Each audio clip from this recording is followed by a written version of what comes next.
దేవుని యొక్క సన్నిధానంలోనికి వచ్చినటువంటి సంఘ బిడ్డలందరికీ కూడా దేవుని పేరిటను మీ అందరికీ నా హృదయపూర్వకమైన వందనములు చెల్లిస్తూ ఉన్నాను. ఈ యొక్క ఫిబ్రవరి నెల 2వ మాసములో మనము ప్రవేశించి 2వ ఆదివారంలో మనం కూడుకొని ఉండడానికి దేవుడిచ్చినటువంటి అవకాశమును బట్టి దేవునికి వందనములు చెల్లిస్తూ ఉన్నాను.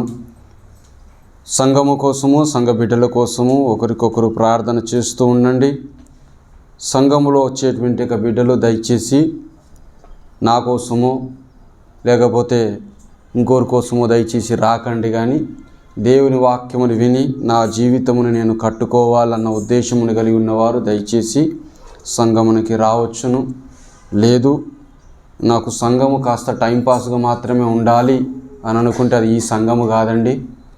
ఈ సంఘము కాదు, బయట మనకి మార్కెట్లో కూరగాయలు దొరికినట్టుగా దొరుకుతున్నాయి కాబట్టి ఏ సంఘం దొరుకుతుందో ఆ సంఘానికి వెళ్ళొచ్చు. కానీ ఈ సంఘం అలాంటిది కాదు. కొద్దివారు ఉన్నను, ఎక్కువ మంది ఉన్నను, వాక్యముగానే ఉంటుంది కదా. పిలువబడిన వారు అనేక మంది, ఏర్పరచబడిన వారు కొద్ది మందే కదా. అనేక మంది రావచ్చునేమో కానీ ఏర్పరచబడిన గుంపులో మనం ఉన్నామా లేదా అనేటువంటి స్థితిలో ఉండాలి. మేకలు ఉంటాయి, గొర్రెలు ఉంటాయి. మేకలనన్నింటినీ ఒకవైపున, గొర్రెలనన్నింటినీ ఒకవైపున నిలబెట్టి తీర్పు తీర్చువాడు కదా. దయచేసి మనము జాగ్రత్త పడుతూ ముందుకు సాగుతూ ఉందాం. ఎండాకాలం వస్తుంది కదా అని టైం చేంజ్ చేసేది లేదు.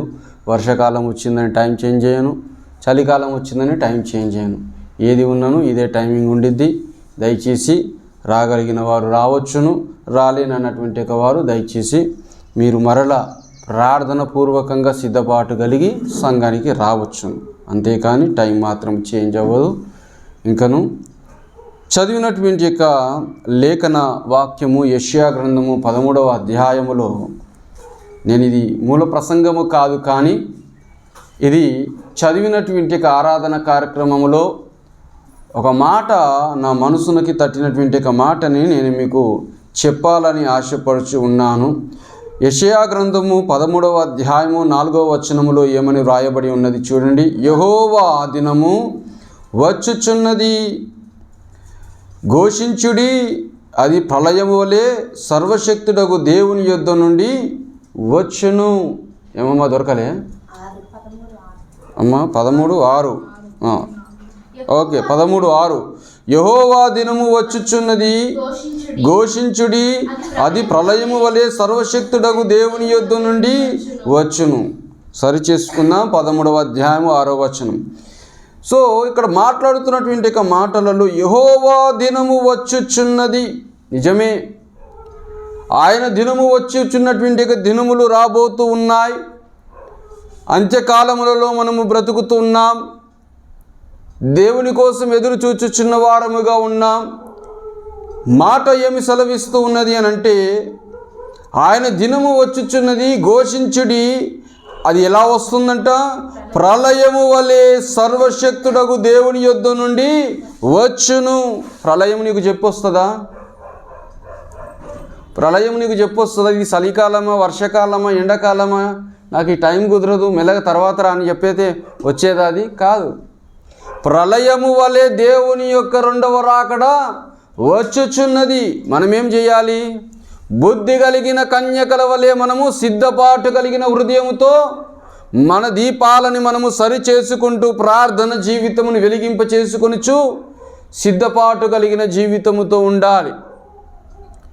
మన ఇష్టానుసారంగా మనము బ్రతుకుతూ అనుకూలమైనటువంటి సమయంలోనికి నేను మందిరమునికి వస్తాను, అనుకూలమైన సమయంలోనికి నేను దేవుని పరలోక రాజ్యమునికి చేరుతాననేటువంటి మాట అనేది మన జీవితంలో ఉండదు, ఉండకూడదు కూడా. ఎప్పుడు వచ్చినను అతనేమన్నాడు?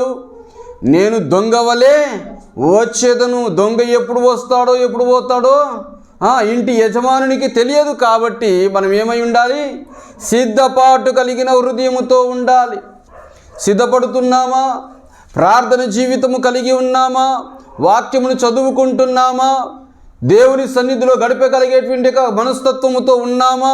ఎలాగున్నదో పరీక్షించుకుందాం. సంఘము అనగా, ప్రార్థన అనగా ఏంటో అర్థము చేసుకోవడానికి వాక్యమును చదువుకోవడం మనం నేర్చుకోవాలి. దేవుని యొక్క ఉద్దేశములు ఏంటో దేవుని వాక్యమును మనము చదువుకోవాలి. ఆయన హృదయ ఉద్దేశమును మనకి అర్థమయ్యేటువంటి మాటలు బైబిల్ గ్రంథములో ఉన్నాయి. ఆయన సమయము ఆసన్నమై ఉన్నది, అతి త్వరలో రాబోతూ ఉన్నాడు, అది ప్రళయము వలె వచ్చుచున్నది. నీవు సిద్ధపాటు కలిగిన హృదయముతో, ప్రార్థన జీవితముతో మెలకువగా ఉండవలెను. ప్రార్థన జీవితము కలిగి ఉన్నామా పరీక్షించుకుందాం. ఈ దినము నా మెట్టుకు వాక్యముని నేను అందించాలనుకున్నటువంటి వర్తమానము రోమీలకు రాసిన పత్రిక 5వ అధ్యాయము 1వ వచనముని మనము గమనించుకొని చూసుకున్నట్లయితే, రోమీలకు రాసిన పత్రిక 5వ అధ్యాయము 1వ వచనమును మనము చూసుకున్నట్లయితే, కాబట్టి విశ్వాసమూలమున మనము నీతిమంతులముగా తీర్చబడి మన ప్రభువైన యేసుక్రీస్తు ద్వారా దేవునితో సమాధానము కలిగి ఉందము. ఏమని మాట్లాడుతున్నారండి వాక్యములో? దేవునితో మనము సమాధానము కలిగి ఉండే జీవితముతో ఉన్నామా, అసమాధానముతో కలిగి ఉన్నామా? ఒకసారి పరీక్షించుకోవాలి. ఈ దినమున ప్రార్థన చేస్తున్నావు, వెళ్ళిపోతున్నావు, సమాధానము లేనటువంటి జీవితంతో ఉన్నప్పుడు నీకు జవాబు ఎక్కడి నుంచి వస్తుంది? భార్యాభర్తల మధ్యలో అసమాధానం ఉన్నది, మాటలు యుద్ధము జరుగుతున్నది, మాటలు లేవు, సరిగ్గా గొడవలుగా ఉన్నది. ఆ ఇంటిలో బాగుంటుందా? నీకు సరైన సమయమునికి అన్నము దొరుకుతుందా? నీ సరైన సమయమునికి ఇంటిలోకి కావలసిన సరుకులు దొరుకుతాయా? దొరకవు. ఎప్పుడైతే సమాధానము కలిగి ఉన్నటువంటి జీవితంతో భార్యాభర్తలు ఉంటున్నారో అప్పుడు ఇల్లు అంతా కూడా సంతోషముతోనూ ఆనందముతోనూ కావలసినవన్నీ కూడా భార్య చేసి పెడుతుంది, కావలసినవన్నీ కూడా భర్త తెచ్చి పెడుతూ ఉంటాడు. అలాగా దేవునితో మనము సమాధానము కలిగి ఉండడానికి యేసుక్రీస్తు ప్రభువారు ఏం చేశారంట? ఈ లోకమునికి వచ్చి నీ కోసము నా కోసము ప్రాణత్యాగము చేసిన వాడై ఉన్నాడు. సమాధానము కలిగి ఉండాలని తన యొక్క బోధలు అనేక మార్లు చెబుతూ వస్తూ ఉన్నాడు. మనము సమాధానముతో ఉన్నామా, అసమాధానముతో ఉన్నామా? ప్రార్థన చేస్తున్నావు కానీ నీకు జవాబు రావటం లేదు కదా. జవాబు లేనటువంటి ప్రార్థన జీవితము నువ్వు ఎంత చేస్తే ఏమిటి? జవాబు లేనటువంటి తత్వముతో నువ్వు ప్రార్థన చేస్తే ఏమి లాభము? జవాబు లేనటువంటి జీవితముతో నీవు ఎన్ని రోజులు ఉపవాస ప్రార్థనలో ఉంటే ఏమి లాభం? ఎందుకు సమాధానం లేదు? కారణం ఏంటంటే నీవు దేవునికి ట్రాన్స్పరెంట్గా లేవు. మనసులో పాపమును పెట్టుకొని పాపపు ఆలోచన తలంపులతో బ్రతుకుతూ ఈలోక సంబంధమైనటువంటి జీవితమును గడుపుతూ దేవుని మందిరమునకు వచ్చి మోకరించి ప్రార్థన చేస్తూ ఉంటావు. నీకు ఇంకెక్కడిది ఆశీర్వాదం? లోక సంబంధమైనటువంటి జీవితపు ఆలోచన తలంపులతో బ్రతుకుతూ ఉన్నట్లయితే దేవునికి నీకును సమాధానం ఏ విధంగా ఉంటుంది? అయ్యా, నాకు ఎగ్జామ్స్ దగ్గరకు వస్తున్నాయి, నాకు సహాయం చేయవా అని అంటే ఎందుకు సహాయం చేస్తాడు? నీవు ఈ లోకంలో స్నేహితులతో ఎలాగ ప్రవర్తిస్తున్నావో దేవుడు చూస్తున్నాడు. నీకు సహాయం ఎక్కడి నుంచి వచ్చును? దేవునితో మొదటిగా నీవు సమాధానపడము. దేవునితో నీవు సమాధానము లేనటువంటి జీవితంతో ఉన్నట్లయితే ఆయన రాకడ సమయము ఎలాగొస్తుందంట? ప్రళయము వలె వచ్చుచున్నది. నీవు సమాధానము లేనటువంటి స్థితిలో బ్రతుకుతున్నట్లయితే ఆయన రాకడలో నువ్వు ఎత్తబడేటువంటి గుంపులో ఉంటావని ఏమి నమ్మకము? అంత్యదినములలో ఒకరు ఎత్తబడతారు, ఒకరు విడవబడతారు అని చెప్పబడుతున్నది. నువ్వు సమాధానము లేనటువంటి జీవితముతో ఉన్నప్పుడు ఎత్తబడే గుంపులో నువ్వు ఉంటావని ఏమి నమ్మకము? ఇంట్లో అసమాధానం ఉన్నదంటే దానికి కారణం మొదటిగా నీ యొక్క భర్త అయినటువంటి సృష్టికర్తతో నీవు సమాధానపడి జీవించుము. నీ ఇంటిలో కూడా దేవుడు సమాధానమును ఏర్పరచువాడు. నీకున్న అడ్డంకులన్నింటినీ కూడా దేవుడు సమాధానపరచువాడై ఉన్నాడు. ఆశీర్వాదం రాకపోవడానికి గల కారణం నీ పాపములే నీ తల మీదకి అడ్డుగా ఉండిపోయి సమాధానము లేనటువంటి పరిస్థితులలో మనము జీవించుచు ఉన్నాం. ఇదే మాటని గలతీయులకు రాసిన పత్రిక 5వ అధ్యాయం 22 నుంచి చూసుకున్నట్లయితే 22-23 వచనమును చూసుకుందాం. గలతీయులకు రాసిన పత్రిక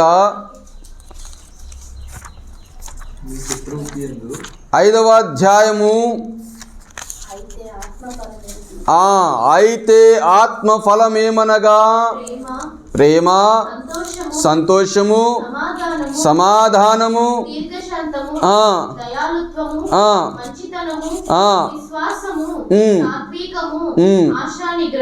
ఆమేన్. ఏమని సెలవిస్తూ ఉన్నదండి?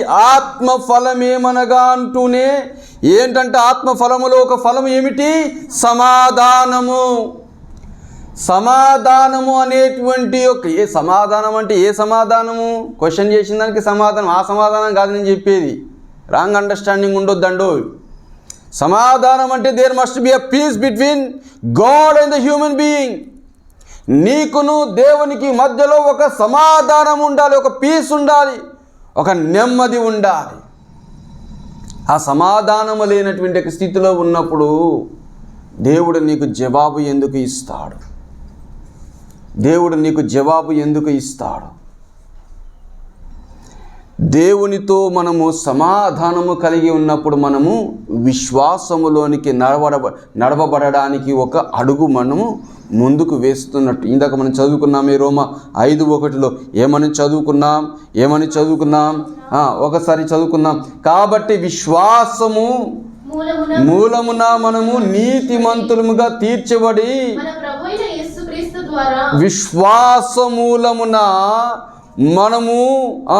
విశ్వాసమూలమున మనము నీతిమంతులముగా తీర్చబడడానికి యేసు ప్రభు వలన మనము సమాధానము పొందుకుంటున్నాం.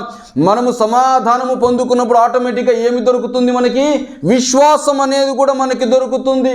దేవునిని నమ్మాలి అన్న యొక్క కాన్ఫిడెన్స్ దొరుకుతుంది. సమాధానము లేదు, శాంతి లేదు, విశ్వాసం అనేటువంటి యొక్క గ్రిప్ కూడా నీకు దొరకదు. విశ్వసించడం అనేటువంటి ఆత్మీయ స్థితిలోనికి రావాలి అని అంటే దేవునితో మొట్టమొదటిగా నీవు సమాధానపడము. ఒక మాట దావీదు ఎప్పుడైతే బత్షెబాతో పాపము జరిగించినటువంటి పరిస్థితులు బ్రతుకుతూ వచ్చాడో, ఆ యొక్క బత్షెబా యొక్క భర్తని అన్యాయమైనటువంటి పరిస్థితులలో చంపివేసి ఉన్నాడో, చేసిన పాపముని కప్పిపుచ్చుకోవడానికి తన భర్తను కూడా చంపడానికి వెనుతీయలేదో, ఆ దావీదు దగ్గరికి ప్రవక్త వచ్చి మాట చెప్పినటువంటి పరిస్థితిని బట్టి భయము కలిగినటువంటి యొక్క దావీదు ఏం చేశాడండి? అవును, నేను పాపము చేశాను అని ఒప్పుకొని దేవుని మందిరంలోనికి వెళ్ళి ఉపవాసం ఉండి దేవునితో సమాధాన పడాలని పోరున ఏడవడం మొదలుపెట్టాడు. ఎందుకో తెలుసా? దావీదుకు తెలుసు, నేను దేవునితో సమాధానంగా లేకపోతే నా జీవితము శూన్యం. We must be a peace between God and our life. We must have that peace. మనకు సమాధానము లేనటువంటి స్థితిలో ఉన్నట్లయితే ఆశీర్వాదం అనేది రాదు. ఆత్మీయ జీవితం అనగానే ఏదో ప్రార్థన అనగానే తలకాయ కిందికి వచ్చేసి ప్రార్థన అయిపోయినగానే తలకాయ ఎత్తుకొని వెళ్ళిపోయేటువంటి జీవితము కాదు ఆత్మీయ జీవితం అంటే. దేవుని యొక్క హృదయ ఉద్దేశం ఏంటో తెలుసుకోవాలంటే దేవుని యొక్క పరిశుద్ధ గ్రంథమును నీవు తెరిచి చదివి దేవునితో సమాధానపడాలి. సమాధానపడనటువంటి స్థితిగతులలో మనం ఉండకూడదు. దానియేలు గారు ఉన్నారు. బబులోను దేశములో పట్టుబడి వెళ్ళిపోయినటువంటి 70 సంవత్సరముల తర్వాత దానియేలు గారు దేవునితో సమాధానముతో కూడుకున్న ప్రార్థన చేస్తున్నాడు. అయ్యా, మేమును మా పితరులు చేసిన పాపము నిమిత్తము నేను క్షమాపణ అడుగుతున్నాను, దయించి మా మీద సమాధానపరచుము, మేము మరలా తిరిగి మా యెరూషలేము పట్టణమునికి వెళ్ళినీతిగా మమ్మల్ని నడిపించుము తండ్రి అని దేవునితో ఘోషించి ప్రార్థన చేసి సమాధానము కోసం వెతుకుతూ ఉన్నాడు. ప్రార్థన చేస్తున్నాము అనంటే ఏదో నామకార్థంగా చేసి వెళ్ళిపోవడం కాదు. ప్రార్థనకి మోకరించినప్పుడు మొట్టమొదటిగా నీ హృదయము దేవుని యొక్క హృదయము అతకబడాలి కదా. ఒక మాట, నీకు నచ్చని వ్యక్తి అదే గల్లీలో నుంచో అదే కాలనీలో నుంచో ఆ యొక్క కాంపౌండ్లోనే ఉంటే ఎదురెదురు వచ్చినా కానీ మనము మాట్లాడటం లేదు. మనిషి పేరు తెలుసు, మనిషి ఎవరో తెలుసు, వాని ఊరేందో తెలుసు, వాని యొక్క వ్యక్తిత్వం ఏందో తెలుసు, ఆయనను ఎందుకు మాట్లాడటం లేదు? కారణం ఏంటంటే వానికి నాకును మాటలు లేవు, సమాధానము లేదు. ఒక వ్యత్యాసమైనటువంటి మాటల సందర్భము దొరికింది కాబట్టి మేము మాట్లాడలేకపోతున్నాం. ఎప్పుడు మాట్లాడగలుగుతావు? దేవుని యొక్క మనస్తత్వమును బట్టి వాని క్షమించి సమాధానపడి ముందుకు సాగినట్లయితే ఆ జీవితం అతకబడినటువంటి స్థితిగతులలో ముందుకు సాగుతూ ఉంటుంది. యేసు ప్రభువారు అంటారు కదా, ప్రభు బల్ల దగ్గరికి వచ్చినప్పుడు ఒకవేళ నీ సహోదరునితో ఏదన్నా వ్యత్యాసం ఉన్నట్లయితే, ఏదన్నా గొడవగా ఉన్నట్లయితే, ఏదన్నా విభేదములు కలిగి ఉన్నట్లయితే మొట్టమొదటిగా ఏం చేయమంటున్నాడు? అక్కడ బల్ల దగ్గర ఉంచి లేచి వెళ్ళిపోయి మొట్టమొదటిగా నువ్వేం చేయాలి?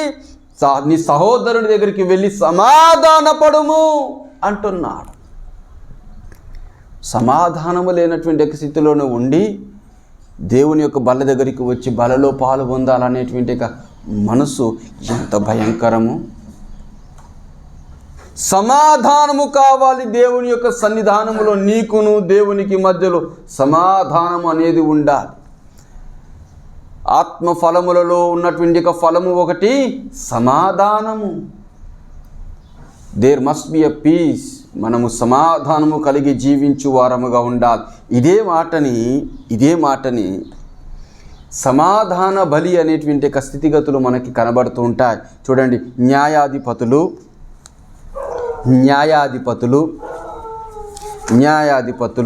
2వ అధ్యాయము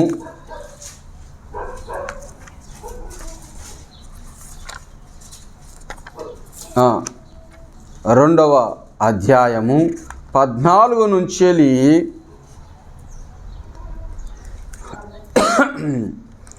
22వ వచనం వరకు చదువుకుందాం. చదవండి అమ్మా. కాబట్టి యెహోవా కోపాగ్ని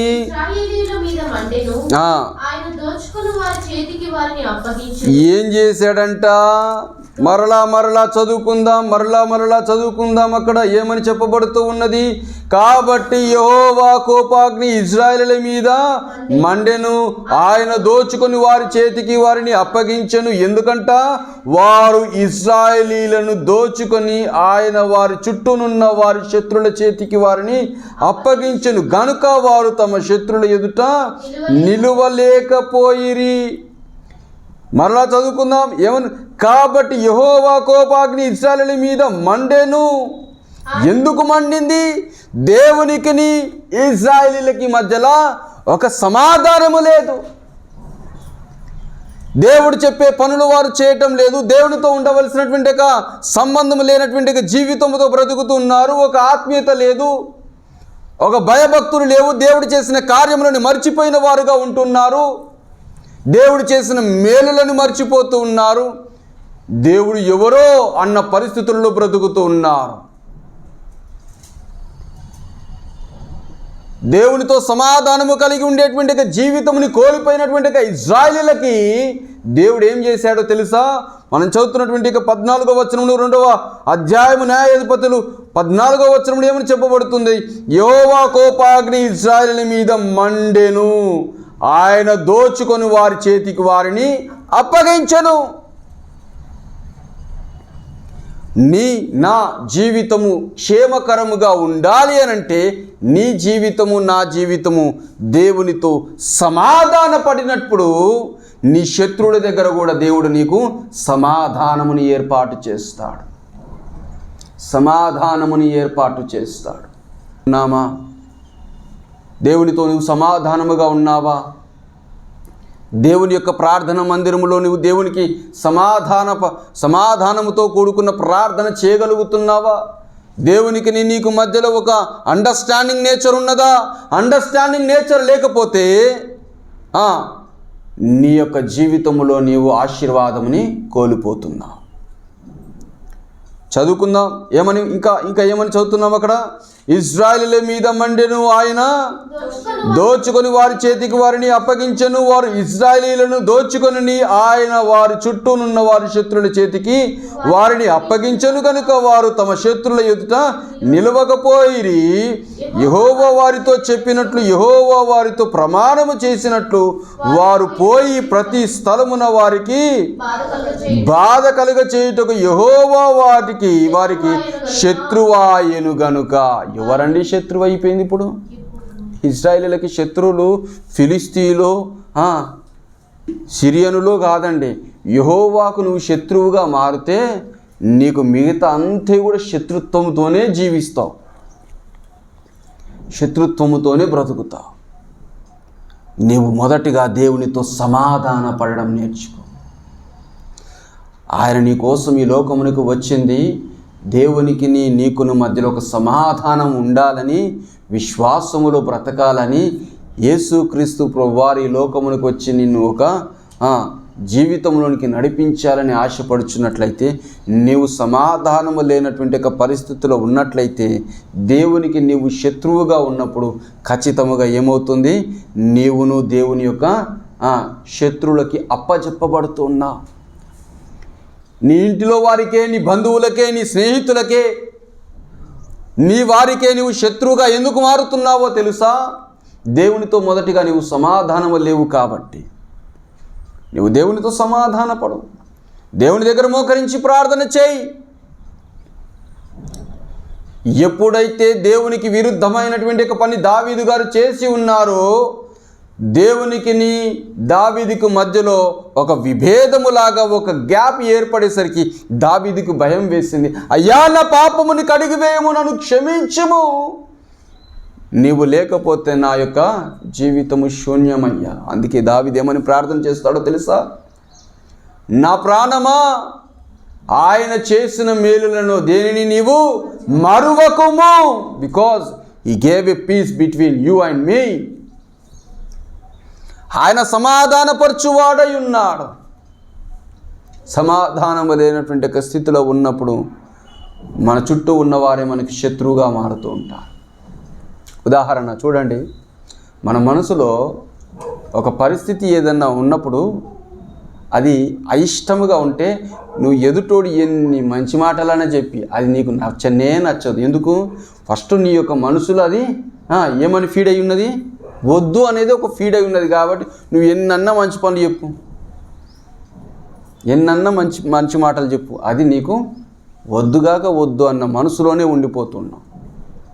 అదే నీ మనసులో ఇష్టం కలిగి ఉంటే అది అవతల సైడ్ ఎంత చెడ్డదైనను సరే నీ మనసునికి ఎంత మంచిగా రిసీవ్ అవుతుందో. ఇదే మాటని చెబుతుంటాడు కదా యేసు ప్రభువు వారు విత్తనములను గురించినటువంటి ఒక మాటలలో.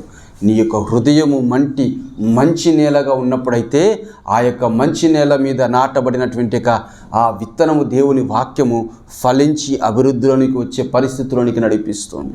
ఫస్ట్ నీ హృదయము సరిగ్గా ఉండాలి, నీ మనస్సు సరిగ్గా ఉండాలి, దేవుని సన్నిధానంలో సరి అయినటువంటి స్థితిలో ప్రార్థన జీవితమును కలిగి ఉండాలి. సమాధానము లేనటువంటి జీవితంతో దేవునితో ఉన్నప్పుడు నీకు సమస్తము శత్రుత్వంతో మారుతూ ఉంటుంది. సమస్తము శత్రుత్వంతో మారుతూ ఉన్నది. ఇంకో ఉదాహరణ మీకు చెబుతాను చూడండి. అబ్రహాము గారు ఉన్నారు, లోతు గారు ఉన్నారు. అబ్రహాము గారు బయలుదేరారు. వారి యొక్క భార్య, తనకున్నటువంటి పనివారు, తనకున్న గొర్రెలు, తనకున్నటువంటి పనిముట్లు అన్నింటినీ తీసుకొని బయలుదేరారు దేవుడు చూపించుచున్న దేశమునకి. తనతో పాటు తన యొక్క తమ్ముడైనటువంటి లోతు కూడా బయలుదేరాడు. కొంతకాలమునికి, కొంత దూరమునికి, కొంత ప్రయాణమునికి వెళ్ళిన తర్వాత అబ్రహాము యొక్క గొర్రెల కాపరులకుని లోతు యొక్క గొర్రెల కాపరులకి ఏమైందంట? వైరవము, గొడవ జరుగుతూ ఉన్నది. సమాధానము లేదు. ఏం జరిగింది అక్కడ? సమాధానం లేనటువంటి ఒక పరిస్థితిలో విడిపోవలసి వచ్చింది. అబ్రహాము ఒకవైపు ఉంటే లోతు ఇంకొక వైపు వెళ్ళవలసి వచ్చింది. మరి అన్ని ఏండ్లు నీవు సమాధానము కలిగి జీవించుచూ నడిపించినటువంటి ఆ దేవునితో ఉన్నావే, ఎందుకు నీకు దూరం అయిపోతున్నాడు దేవుడు అని అంటే there must be something mistake. ఆ మిస్టేక్ని ఏంటో మనం ఫైండ్ అవుట్ చేసుకొని దేవునితో సమాధాన పడాలి. ఆ సమాధానము లేనటువంటి ఒక స్థితిలో ఉన్నప్పుడు నీకు ఆశీర్వాదము దొరకదు. గేహాజీ ఉన్నాడు, సరే గేహాజీ కాదు, సైన్యాధిపతి కుష్టి రోగముతో ఉన్నటువంటి నయమాను. ఎలీషా గారు చెప్పారు, నీవు వెళ్ళి ఆ నదులు 7 సార్లు మునుగుము అని అంటే ఈయన మనసులో ఒకటి ఫీడ్ చేసుకొని వచ్చినాడు కాబట్టి ఎంత చెప్పినా నచ్చలేదు ఆయనకి. ఓ సమాధానం లేనటువంటి ఒక మనస్తత్వంతో మాట్లాడుతున్నాడు. మా ఊర్లో నదులు లేవా, చెరువులు లేవా, దానిలో మునగలేనా, ఈయనే ఉన్నాయా అన్న ఒక అసమాధానమైనటువంటి ఒక మాటలు మాట్లాడుతున్నాడు నయమాను. ఎప్పుడైతే తన కింద ఉన్నటువంటి స్థాయి కలిగినటువంటి ఆ వ్యక్తి ఏదో చేయమంటే చేయకపోదువా, ఆయన చెప్పిందేంటి, వెళ్ళి నీళ్ళలో మునగమన్నాడు కదా, ఇంకేదో చేయమనలేదు కదా అని ఎప్పుడైతే తన మనసుని సమాధానపరుచుకున్నాడో, ఎలీషా గారు చెప్పినటువంటి ఒక మాటకి అంగీకరించి సమాధానపడ్డాడో, వెళ్ళి 7 సార్లు మునిగినప్పుడు తన జీవితమునకి ఏం దొరికింది, సమాధానము దొరికింది, ఒక అద్భుతము దొరికింది, ఒక స్వస్థత దొరికింది, ఆశీర్వాదము దొరికింది. చిన్న పిల్లల వలె తన యొక్క చర్మము మారిపోయింది. నేను అంటాను, దేవునితో మనం సమాధానము లేకపోతే నువ్వెంతన్నా ప్రార్థన చెయ్యి, మొట్టమొదటిగా నువ్వు నీ పాపములని ఒప్పుకొని వాటిని విడిచిపెట్టి దేవునితో మనం సమాధానముతో బ్రతకడానికి ప్రయత్నం చేద్దాం. ఎంతకాలమని మనము దూరంగా ఉందా, ఆయన యొక్క రాకడ అతి సమీపముగా ఉన్నది. సిద్ధపాటు కలిగిన హృదయముతో దేవుని మందిరంలో నీవు మోకరించి ప్రార్థన చేసి అలవాటు నేర్చుకోవాలి. సహోదరి సహోదరుడా, దేవునితో నువ్వు సమాధానము లేకపోతే నాకు ఇది కావాలి అది కావాలని అడిగినప్పుడు ఎందుకు ఇస్తాడు ఆయన? బిడ్డ, నన్ను అడగడంలో నాకు తప్పు లేదు, కానీ నీకును నాకు మధ్యలో ఒక సమాధానము లేదు కదా. నీకు నాకు మధ్యలో ఉండవలసిన కనెక్షన్ పోయింది బిడ్డ, అది నువ్వు ఏర్పాటు చేసుకో. యెషయా గ్రంథంలో ఏమని మాట్లాడతాడంటే, మీ చేతులు రక్తముతో తడపబడినది ఎర్రగా కనబడుతున్నాయి, రండి మీ వివాదమును మనము తేల్చుకుందాం అని అంటాడు. చూసుకుందామా యెషయా గ్రంథము? యెషయా గ్రంథము 1. మీరు మీ చేతులు చాపునప్పుడు మిమ్ములను చూడక నా కనులను కప్పుకొందును. మీరు బహుగా ప్రార్థన చేసినను నేను వినను. మీ చేతులు రక్తముతో నిండి ఉన్నవి, మిమ్మును కడుగుకొనుడి, శుద్ధి చేసుకొనుడి. మీ దుష్క్రియలు నాకు కనబడకుండా వాటిని తొలగింపుడి. ఏమంటున్నాడండి దేవుడు? ఏం చెప్తున్నాడండి? మొట్టమొదటిగా మీరు సమాధాన పడండి బిడ్డ. మీరు సమాధాన పడినట్లయితే మీరు అడిగినవన్నీ నేను ఇస్తాను. ఏమని బ్రతిమలాడుతున్నాడు అక్కడ దేవుడు? ఏమని చెబుతున్నాడు? మొట్టమొదటిగా మీరు మీ చేతులు చాపునప్పుడు మిమ్మల్ని చూడక నా కనులు కప్పుకొందును.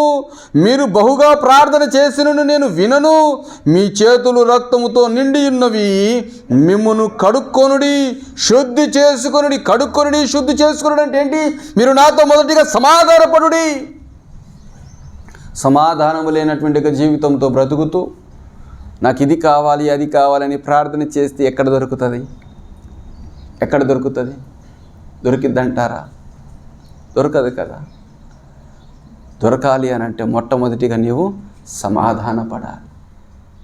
అయ్యో దేవుడు నన్ను ఇంత మాట అంటాడా, అయ్యగారు ఇంత మాట అంటాడా, ఆయన వాక్యం ఇట్టనే నాకు చెప్పేది అని నువ్వు దూరం వెళ్ళిపోతే ఎప్పటికీ అతకబడవు. ఎప్పటికీ అతకబడవు. దేవుని వైపే నీ చేతులు చాచాలి. కొట్టినా తిట్టినా చంపినా ఆయననే మనకు దిక్కు. ఎందుకో తెలుసా? యేసు ప్రభువు ముందే చెప్పారు, నేనే జీవము, నేనే మార్గము, నేనే సత్యము. నీకు పరలోక రాజ్యము కావాలంటే నేనే ద్వారమునై ఉన్నాను. మీకు జీవమునిచ్చువాడును నేను మిమ్మల్ని రక్తం ఇచ్చి కొనుక్కున్నాను. మీకును దేవునికి మధ్యలో ఒక సమాధానం అనేది ఉండాలని నా ప్రాణమునే త్యాగము చేసిన వాడనుగా ఉన్నాను. కానీ మీరు అసమాధానముతో ఉన్నారు. అందుకు దేవుడు ఏమని చెబుతున్నాడు ఇక్కడ? మొట్టమొదటిగా ఏం చేయమంటున్నారు ఇక్కడ? మీ చేతులు రక్తముతో నిండి ఉన్నవి గనుక మీ దుష్క్రియలను నాకు కనబడకుండా వాటిని తొలగింపుడి. కీడు చేయుట మానుడి, మేలు చేయ నేర్చుకునుడి. న్యాయము జాగ్రత్తగా విచారించుడి. హింసించబడు వారిని విడిపించుడి. తండ్రి లేని వారికి న్యాయము తీర్చుడి. విధవరాలని పక్షముగా వాదించుడి. ఏమని సమాధానపడండి. ఇవన్నీ నేర్చుకోనండి. సమాధానపడండి. సమాధానము లేనటువంటి జీవితంతో దేవునితో గడపడము చాలా కష్టం. అమ్మా, నీ ప్రార్థనకి జవాబు ఎందుకు రావటం లేదంటే ఒకటే సమాధానం నీకు చెప్తున్నాను. మొదటిగా దేవునితో నీవు సమాధానపడము. ఏది? నీ పాపములు ఒప్పుకొని, తండ్రి నన్ను క్షమించుము. దావీదు తన పాపమును ఒప్పుకొని దేవునితో సమాధాన పడినప్పుడు ఎంత పెద్ద ఆశీర్వాదం పొందుకున్నాడో తెలుసా? ఎంత గొప్ప ఆశీర్వాదం పొందుకున్నాడో తెలుసా? అందుకే ఏమని మాట్లాడుతున్నాడు అంటే చూడండి, అక్కడ మనకి మొదటి దినవృత్తాంతములు 17వ అధ్యాయము 16వ వచనంలో ఏమని మాట్లాడుతున్నాడు చూడండి.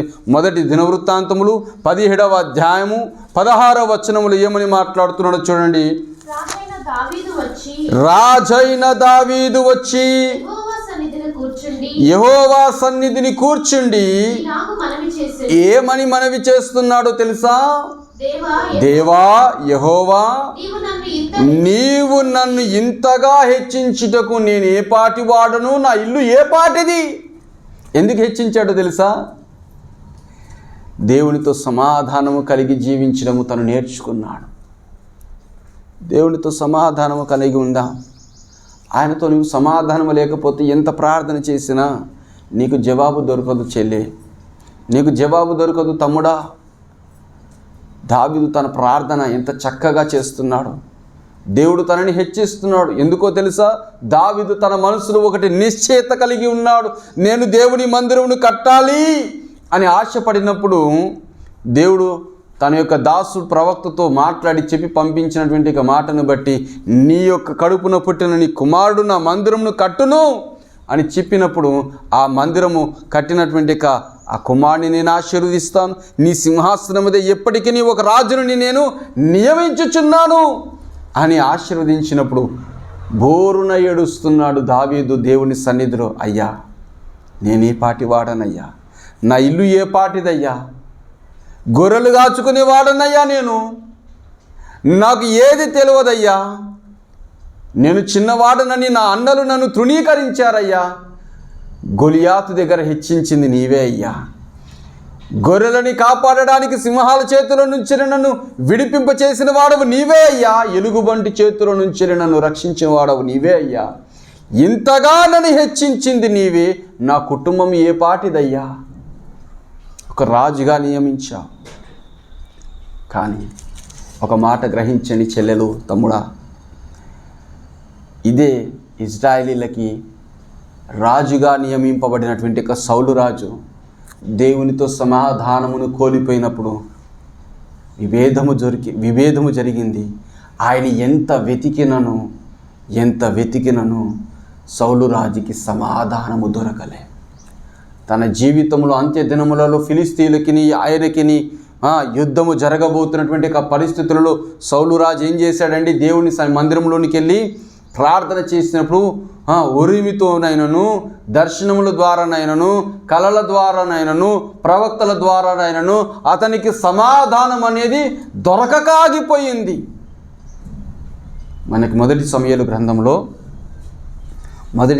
గ్రంథము 16వ అధ్యాయము 14వ వచనము మనము చూసుకుందాం. 16వ అధ్యాయం 14వ వచనము. యెహోవా ఆత్మ సౌలును విడిచిపోయి సౌలు దగ్గర నుంచి ఏమి వెడలిపోయిందంట? యెహోవా ఆత్మ. అది వరకు తనకి ఉండే ఆత్మ యెహోవా ఆత్మ నింపుదలతో ఉన్నటువంటి ఈ మనిషికి ఎప్పుడైతే దేవునికి విరోధమైన పనులు చేయడం మొదలుపెట్టాడు, యెహోవా ఆత్మ తనని వదిలిపెట్టడం వలన ఏమి దూరిందండి? దురాత్మ ఒకటి సౌలును వచ్చి వెరపించగా సమాధానము లేనటువంటి ఒక పరిస్థితులలో బ్రతకవలసి వచ్చింది. గాడిద కోసము వెతుకుతూ ప్రయాణము చేసినటువంటి ఒక సౌలుకి దేవుడు ఎంత మంచి అవకాశం ఇచ్చాడంటే, తాను ఏర్పరచుకున్నటువంటి ఒక ఇజ్రాయేలీల మీద తనని ఒక రాజుగా నియమించినటువంటి ఒక రాజు దేవునితో సమాధానము లేనటువంటి ఒక తత్వముతో బ్రతుకుతున్నప్పుడు దేవుని ఆత్మ తనని వెడలిపోయింది. ఒకవేళ మనం అలా ఉన్నట్లయితే దేవుడు నీకు దూరం అయిపోతూ ఉంటాడమ్మా. దేవుడు నీకు దూరం అవ్వకుండా ఉండాలంటే దేవునితో నీవేం చేయాలి? సమాధానపడాలి. ఎందుకు వస్తున్నావు దేవుని మందిరానికి? ఎందుకు వస్తున్నావు దేవుని సన్నిధికి? దేవునితో సమాధాన పడదామని వస్తున్నావా? లేకపోతే ఏదో చెబుతారు కదా 2 మాటలు వినిపోదామని వస్తున్నావా?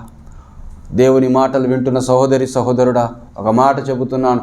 దేవునితో ఈ దినము నుంచి మనము సమాధానము కలిగి జీవించడానికి నీ జీవితంలో ఒక కంకణము కట్టుకొని బ్రతకడము మనం నేర్చుకుందాం. ఒక నిశ్చయతలోనికి వద్దాం. చూడండి, ఉదాహరణకి ఇంకొక మాట మీకు చెప్పి ముగించేస్తాను. యాకోబు గారు ఉన్నారు. తన అన్న ఎదురుపడుతున్నాడని చెప్పేసి దూతలు వచ్చి తనకి చెప్పారు. తన యొక్క కుటుంబమునంతటిని కూడా పంపించేశాడు. తనకున్న గొర్రెలని ఒంటెలను అన్నింటినీ తన యొక్క సేవకుల ద్వారా తన భార్యలకు ఇచ్చి పంపించేశాడు. ఒక్కడే యాకోబు గారు ఉన్నారు. ఆ రాత్రి సమయంలో దేవునితో గోజాడుతూ ఉన్నాడు. ఏమని మాట్లాడుతున్నాడో తెలిసి యాకోబు, ప్రభువా, నీవు నన్ను ఆశీర్వదిస్తేనే తప్ప నేను నిన్ను వదలను. ఏంటో తెలుసా? నీకును నాకు మధ్యలో ఒక సమాధానం అనేది ఉండాలయ్యా. సమాధానం లేనటువంటి ఒక జీవితంతో బ్రతకడం నా వల్ల కాదయ్యా. నేను అబద్ధికుడనే, నేను మోసగాడనే, నేను మోసం చేసిన వ్యక్తినే అయా. సమాధానం లేనటువంటి జీవితంతో బ్రతుకుతున్నానయ్యా. నీవు నన్ను బ్లెస్ చేయకపోతే ఇప్పుడు నాకు బ్రతుకు లేదయ్యా అని దేవుని సన్నిధానంలో కన్నీటితో ప్రార్థన చేస్తున్నాడు. దేవుడు అంటున్నాడు, నాకు సమయం అయిపోయింది, నేను వెళ్ళాలంటే నీవు నన్ను ఆశీర్వదిస్తేనే తప్ప నేను వెళ్ళనివ్వను నిన్ను. దేవుడు అడుగుతాడు, దూత అడుగుతున్నాడు, నీ పేరేమిటి అంటే నా పేరు యాకోబు. ఎందుకు? అది వరకు తన తండ్రి ఇస్సాకు గారు అడుగుతా, ఏం పేరు నీ పేరు అంటే ఏమని చెప్పాడు? ఏషావు. నా పేరు ఏషావు. అయ్యో, యాకోబుని మార్చుకొని వేషధారిగా ఏమని మాట్లాడుతున్నాడు? నా పేరు ఏషావు.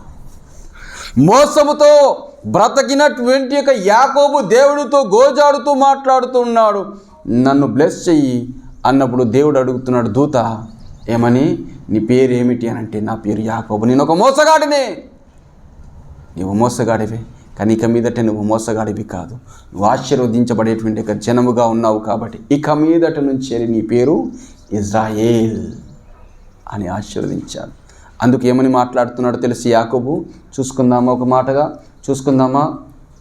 యాకోబు ఆదికాండము 32వ అధ్యాయము 10వ వచనం నుంచి మనం చూసుకుందాం. ఆదికాండము 32వ అధ్యాయము 10వ వచనం మనం చూసుకుందాం.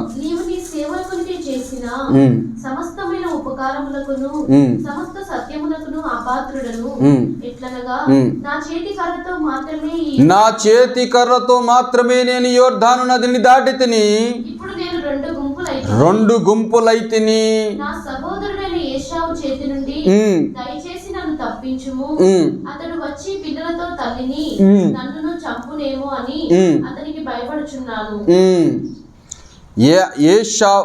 ఏశావు చేతిలో నుంచి నన్ను తప్పించుము అని ప్రార్థన చేస్తున్నటువంటి యాకోబు గారు, రాత్రంతా గోజాడుతున్నటువంటి యాకోబు గారు, దేవుని చేతిలో పట్టబడినటువంటి యాకోబు గారు తన మనసుని సమాధానపరుచుకున్నప్పుడు దేవుడు తనని ఆశీర్వాదములోనికి నడిపించాడు.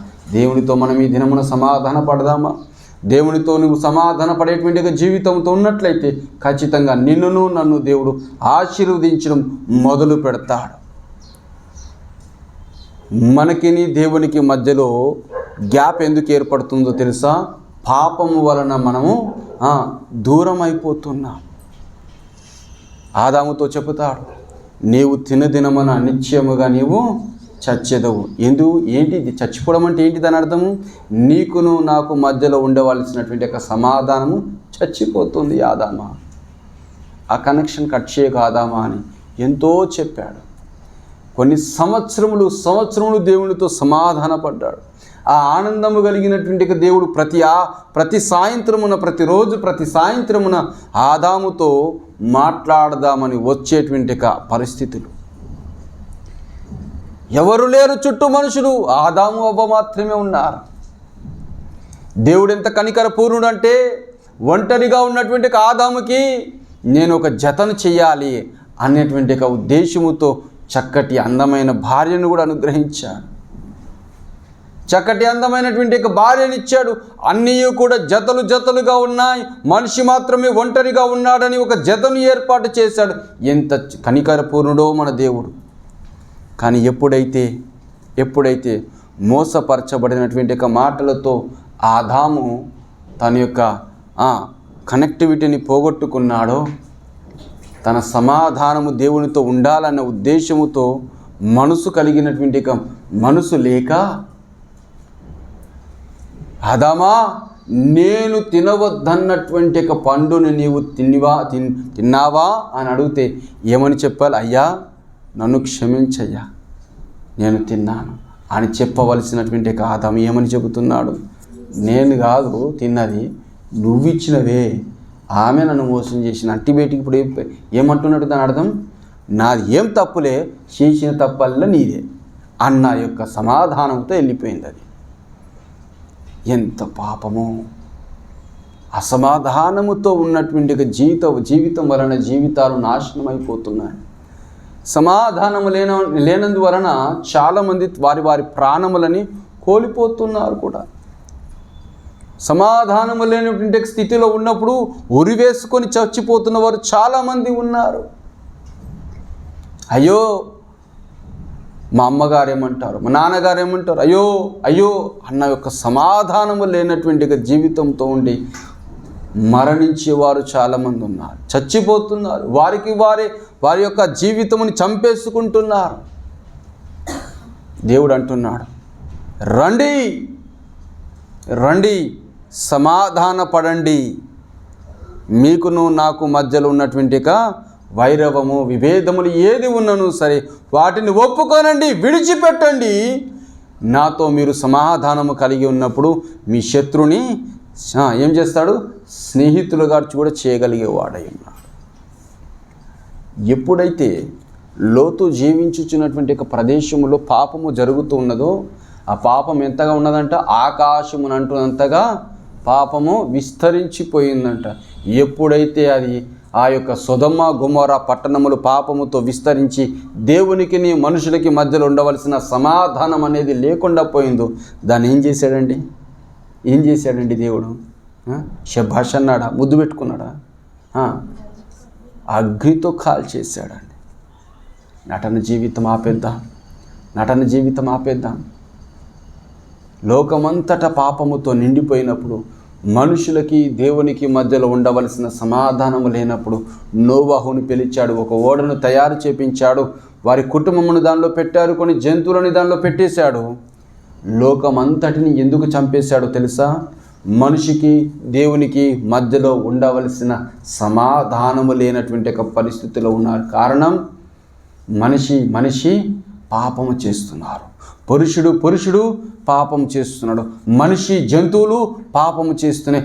లోకమంతా పాపముతో నిండిపోయినది. సమాధానము లేనటువంటి ఒక పరిస్థితిలో బ్రతుకుతున్నప్పుడు దేవుడు దానిని నాశనమును చేసి ఉన్నాడు. అమ్మా, సమాధాన పడదా? ఎంతకాలం మనం దూరం ఉందా? అల్టిమేట్గా మనకు ఉన్నటువంటి ఒకే ఒక దైవము, ఒకే ఒక వ్యక్తి, అది యెహోవా తండ్రి మాత్రమే. ఆయనకి మనకి మధ్యలో సమాధానమును ఏర్పరచాలని యేసు క్రీస్తు ప్రభు అనబడుతున్న వ్యక్తి మన జీవితంలోకి వచ్చి ఉన్నాడు. కాబట్టి రోమా 5:1 మనకి చెప్పబడుతున్న మాట చదివి ముగించేసుకుందాం.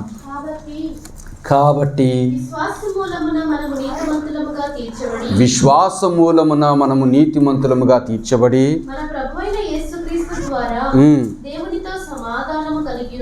దేవునితో మనము సమాధానము కలిగి జీవించేదాం. దేవునితో సమాధాన పడదా? దయచేసి నీ జీవితంలో నువ్వు ఏ తప్పిదములు చేసి సమాధానం లేనటువంటి ఒక పరిస్థితిలో ఉన్నావో నాకు తెలియదు. ఏ పాపముతో నువ్వు బ్రతుకుతూ దేవునితో సమాధానం లేనటువంటి ఒక పరిస్థితిలో ఉన్నావో నాకు తెలియదు. ఒకవేళ పాపం జరిగినట్లయితే దయచేసి దేవుని దగ్గర ఒప్పుకుందాం, విడిచిపెడదాం. ఎందుకంటే నా తండ్రి కనికరపూర్ణుడు, తన దగ్గరికి వచ్చిన వారిని ఏమాత్రము త్రోసివేయడు. ఆయన క్షమించువాడై ఉన్నాడు, ఆయన ఆశీర్వదించువాడై ఉన్నాడు. తనకి కావాల్సింది ఏంటో తెలుసా? విరిగి నలిగిన హృదయము కావాలి. ఆయన బలిని కోరటము లేదు, కానీ ఆయన విరిగి నలిగిన హృదయమును కోరుచున్నాడు. ప్రార్థన చేసుకుందాం. దయగలిగిన మా ప్రభువా, పరిశుద్ధమైన మా తండ్రి, మాకు అనుగ్రహించినటువంటి దినమున చెప్పబడినటువంటి లేఖన వాక్యమును బట్టి నీకు వందనములయ్యా. మీతో మేము సమాధానమును కలిగి ఉండడానికి మేము ఇష్టపడుచుండగా మా మనవిని ఆలకించమని కోరుకుంటున్నాం. లేఖనమును చెప్పిన మాటల ప్రకారముగా మీతో మేము సమాధానం కలిగి ఉండడానికి ఇష్టపడుచుండగా మాకు మీరే సహాయం అనుగ్రహించండి ప్రభువా.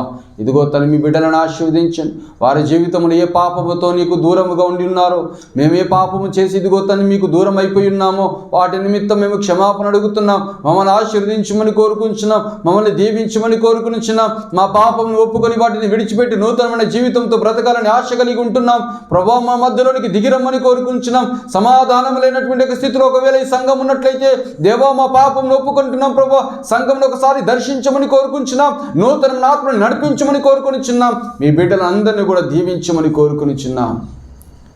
వినిపించిన వాక్యపు మాటలని మేము మా హృదయపు పలకల మీద వ్రాసుకొని వాటి ప్రకారంగా జీవించగలిగే మనసుని ప్రసాదింపచేయమని ఇప్పుడు మేము బలలోనికి వెళుతున్నాం. మీ యొక్క శరీరముని విడిచి దేవా, ఇదిగో తండ్రి తినబోచుండగా మీ సహాయమును మాకు అనుగ్రహించండి. మీ రక్తముని త్రాగబోచుండగా మీ సహాయమును మాకు అనుగ్రహించండి. మీకును మాకును మధ్యలో సమాధానం అనేటువంటి నా రాజ్య ఏర్పాటుని దయచేయమని యేసే నామములో అడిగి వేడుకొనిచున్నాము తండ్రి. ఆమేన్, ఆమేన్.